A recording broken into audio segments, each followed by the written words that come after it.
Hello students and welcome in the class of math of class 7. And yesterday class or previous class we have solved the problems of exercise 1.2 and today we shall proceed further. So now division of integers. In this section we will learn about the how integers are divided and what are the rules and properties of the division of integers.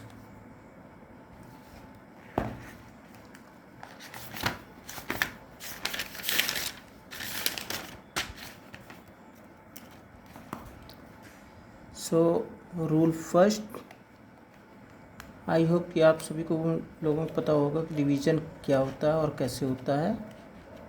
तो वही कुछ basics हैं जो हम लोग इसमें पढ़ने और समझने की कोशिश करेंगे।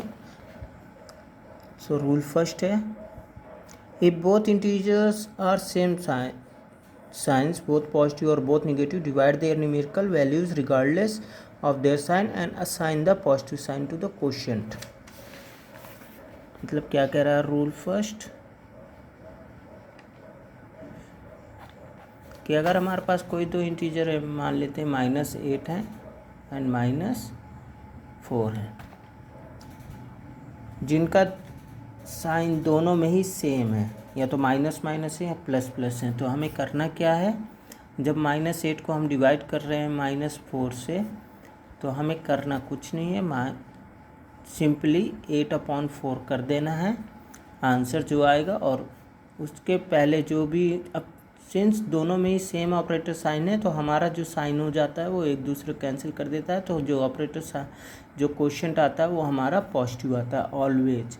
तो हम सीधे सीधे ये लिख देते हैं, बिकॉज पॉजिटिव साइन लगाने की हमें कोई नेसेसिटी नहीं होती है। अगेन बता रहा हूँ कि अगर हमारे पास कोई भी दो इंटीजर्स हैं जिनमें सेम साइन है और हमें उन्हें डिवाइड करना है, तो हम सिंपली उन इंटीजर्स को डिवाइड कर देते हैं और उनके साइन को रखने की कोई ज़रूरत नहीं होती, और जब जो क्वोशिएंट आता है उसमें हम पॉजिटिव साइन लगा देते हैं और आंसर अपना लिख देते हैं। रूल सेकेंड है, if both integers are of opposite signs, one negative and other positive, divide their numerical values regardless of their sign and assign a minus sign to the quotient.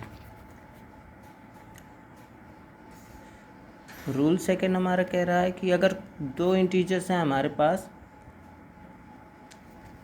और उनमें से किसी एक इंटीजर का sign हमारा positive है, जैसे यहाँ -15 नेगेटिव हो गया, ये 3 हमारा पॉजिटिव हो गया, तो अगर हमें इन्हें डिवाइड करना है तो हम सिंपली डिवाइड कर देंगे, आंसर आ जाएगा, और उसके बाद हम माइनस साइन पुट कर देते हैं। पहले रूल में हमने देखा अगर दोनों में हमारा सेम साइन हो रहा है, या तो निगेटिव निगेटिव या पॉजिटिव पॉजिटिव, तो हमारा क्वोशिएंट ऑलवेज पॉजिटिव आएगा। और सेकंड रूल में हम देख रहे हैं कि अगर दोनों में डिफरेंट साइन है, अलग अलग साइन है, मतलब एक इंटीजर हमारा निगेटिव का है, एक हमारा पॉजिटिव का है, तो हमारा जो आंसर आएगा वो हमेशा निगेटिव में आएगा। Now come to properties of divisions. Properties of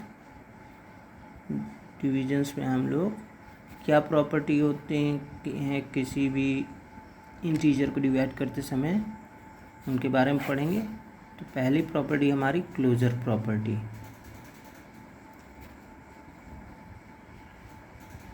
closure property यहाँ हमारी क्या कहती है, integers do not have closure property for division. मतलब डिवाइड करते समय इंटीजर्स क्लोजर प्रॉपर्टी को फॉलो नहीं करते हैं। एंड वाई, बिकॉज ज़रूरी नहीं है कि अगर हम किन्हीं भी इंटीजर्स को अगर हम डिवाइड कर रहे हैं तो जो आंसर आएगा हमारा वो हमारा एक इंटीजर ही हो, कोई कंपलसरी नहीं, जैसे ये हमारा एक इंटीजर नहीं है।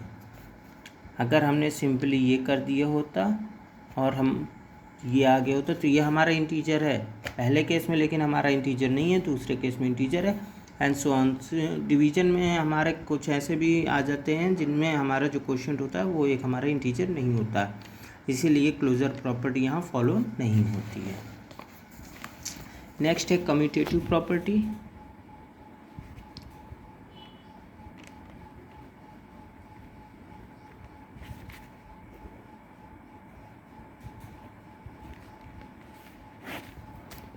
Integers do not possesses the commutative property for division, मतलब डिवीजन करते समय इंटीजर्स में कम्यूटेटिव प्रॉपर्टी भी लागू नहीं होती है। कैसे?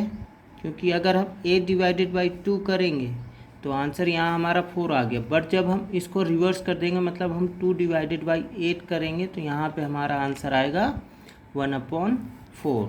और यहाँ पे हम देख रहे हैं कि दोनों में केस में हमारा आंसर अलग अलग आ रहा है जब हम वैल्यूज़ की प्लेसेस को चेंज कर रहे हैं। अब चूंकि दोनों में आंसर अलग अलग आ रहा है इसीलिए ये हमारा कम्यूटेटिव प्रॉपर्टी फॉलो नहीं करते। Third property associative property.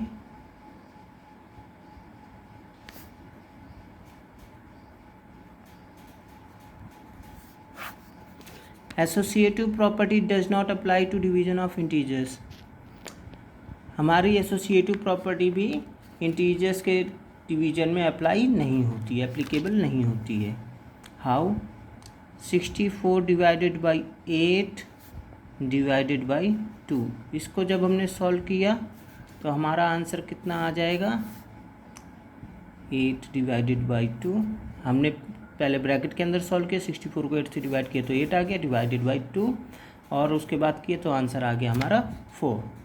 But जब हम इसमें ग्रुपिंग को चेंज करते हैं, मतलब कि 64 डिवाइडेड बाई 8 डिवाइडेड बाई 2 ऐसा कर रहे हैं, तब हमारा क्या हो रहा है? तो 64 डिवाइडेड बाई, इसको डिवाइड किया 4, फिर डिवाइड किया तो आंसर आ गया हमारा 16। सो हम क्या देख रहे हैं कि जब हम ग्रुपिंग को चेंज कर रहे हैं तो हमारा आंसर अलग अलग आ रहा है। अब चूंकि आंसर अलग अलग आ रहा है इसीलिए एसोसिएटिव प्रॉपर्टी भी हमारी फॉलो नहीं होती है। Next, property of 1। Any integer when divided by 1 always gives the same number. So property of 1 हमारी कहती है कि जब भी हम किसी इंटीजर को 1 से डिवाइड करते हैं तो हमारा आंसर ऑलवेज वही इंटीजर होता है। जैसे 2 डिवाइडेड बाई 1 तो हमारा आंसर 2 हो गया, 3 डिवाइडेड बाई 1 3 हो गया, 98 डिवाइडेड बाई 1 98 हो गया। सो हमने देखा कि किसी भी इंटीजर को जब हम 1 से डिवाइड कर रहे हैं तो हमारा सेम इंटीजर ही एज अ आंसर मिल रहा है। Next, property of 0। Property of 0 क्या कहती है? When the integer 0 is divided by any integer the result is always 0। So property of 0 कहती है कि जब भी हम 0 को किसी भी इंटीजर से डिवाइड करते हैं तो हमारा आंसर हमेशा ही 0 आता है। जैसे अगर हमने 0 को डिवाइड किया 5 से तो आंसर 0, 0 को डिवाइड किया 1 से भी तब भी आंसर 0, 0 को डिवाइड किया हमने 47 से तब भी आंसर 0 ही आएगा। नेक्स्ट है डिवीजन बाय 0। ये क्या कहती है? Division of any integer by 0 is meaningless, hence division by 0 is not allowed. Division by 0 हम प्रॉपर्टी कहती है कि जब भी हम किसी इंटीजर को 0 से डिवाइड करते हैं तो हमारा आंसर हमेशा नॉट डिफाइंड आता है, क्योंकि 0 से कोई भी नंबर को हम डिवाइड नहीं कर सकते हैं। जैसे अगर हमने 2 को डिवाइड किया 0 से तो हमारा आंसर आ जाएगा नॉट डिफाइंड।